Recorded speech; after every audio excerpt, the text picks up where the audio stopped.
Me and my brother were at my sister's apartment and something is wrong. Post 2. Okay, I'm outside my sister's apartment complex in the woods. I don't know what's happening or if these things are anywhere else, but please, don't trust anyone you see and please stay indoors or find shelter or anything. Just, please stay safe. Where did I leave off on my last post? The glass door, right? I turned the corner and saw something I wish I could unsee.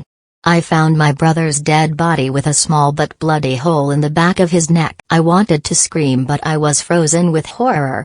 When I saw this I had too many questions going through my head. I couldn't think straight, if I could even think at all. Nixon. I heard my brother or thing say from the other room.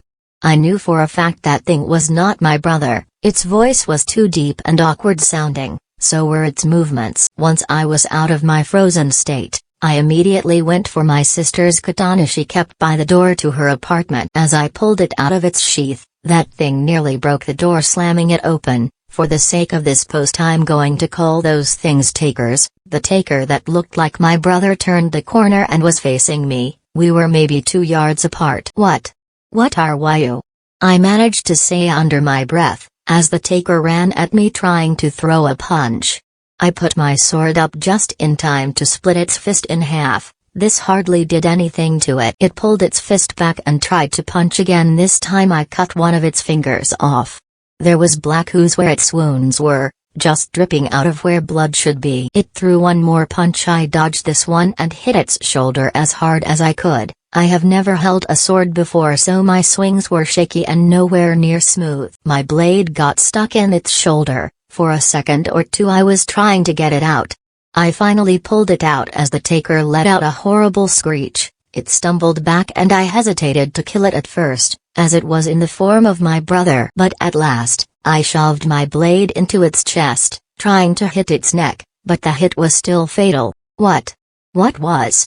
Where's my brother? Is he dead? I said to myself, remembering his corpse right outside the glass door. I sat there on the floor for what felt like hours. It was only minutes though. I got my sword and left the apartment as I could not stand being in that room. The smell was unbearable. I opened the door and almost immediately threw up as there was gosh, I don't even know how to say, there was human skin, like how a snake sheds its skin but as a human. Of course, the smell of the puke didn't help anything. I heard a door open. I looked to my left and I saw the door next to mine open. A woman walked out and asked, "Is everything okay? I heard some odd noises from your room." I didn't even know what to say. I walked over to her and began to spill out words. No, I am not okay. What is I stopped walking as I smelt the same foul smell that was in my apartment. It didn't take a rocket scientist to figure out she was a taker. No, I'm fine, I was just playing with my brother, I said as I started to walk the opposite way of her. I said this all while trying my best to hide my sword, but a sword is hard to hide. I heard an odd noise behind me, like a bone cracking. Short after I felt a hand on my shoulder. I turned around as fast as I could and saw its arm stretched about 5 or 6 feet onto my shoulder. I tried to cut its arm off but only got halfway through. From what I could tell they still had some kind of skeleton in there.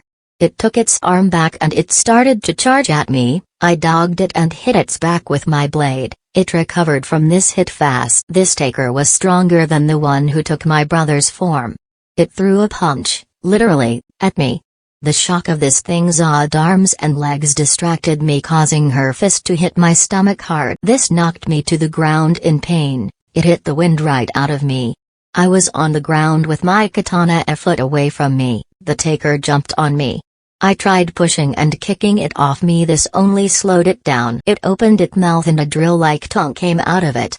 After a bit of struggling, I got the sword and cut its drill thing off. This made it jump back and shriek in pain. I didn't hesitate to run while this thing was stunned. I ran for a while as her complex was big and I had never been here. As I was running I saw hell break loose. There was blood on most of the windows and most of the doors were broken open. I finally got to the exit of the complex. The main road was covered in blood, the most I have ever seen. The stores across the street, the windows were either covered in blood or broken. There were a few cars flipped over on the road.